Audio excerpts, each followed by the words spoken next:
I'm Hope Galunas, And I'm Craig Galunas. and we have been friends with Doug Marlowe for probably 20 plus years.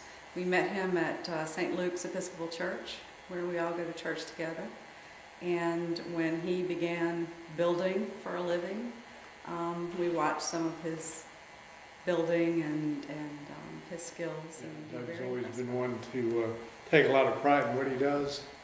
And so as we got closer to the point when we decided to build pretty much our final home, we hoped, there really was only one choice for us, which was to see if he might take on the task. And we knew that if he did, it would be built very, very well, and he'd pour his heart and soul. We're real happy that he not only is a friend of ours, but is such an artisan and a skilled craftsman as well. So he did a good job for us.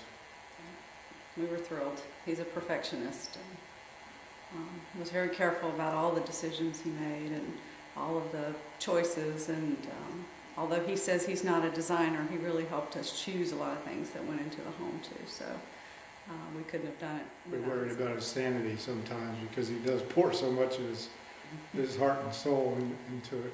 You know, it started out as one type of house and kind of evolved into what you see here today, and we're really, really happy with the outcome. Yeah. Turned out better than we ever thought it would. It's just, we love it. We wanted to add on to it just a little bit. So we also have a friend at church, an architect who's now deceased, but Frank DePascal. And Frank took the house plans that we had chosen and he added this room, this sunroom, we call it, to the plans. And he worked with Doug on that planning. And then Doug helped design the support along with a structural engineer, also from our church. Kind of a funny story, because when I asked Frank to look at the plan, originally it was supposed to just be maybe a screened-in porch, and he had the plans for over 2 months, but once he came back with it, it was just this absolutely gorgeous sunroom. You know, it gave Doug the basic schematic to the plan, but not a whole lot of detail. So everything you see here with the angles of the roof and everything, Doug had to essentially figure out on his own. There wasn't a whole lot of blueprints to go by. There was just essentially an architect rendering, but it wasn't any blueprint. So it was truly amazing to see how they put the structure of this extra room in place.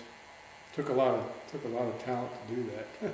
And it ended up really making the house. Right. I mean, if it weren't for this room, it wouldn't be, wouldn't have quite the view and the horse pastures that we were really looking for. So it was the right thing to do. So they all convinced us to do it.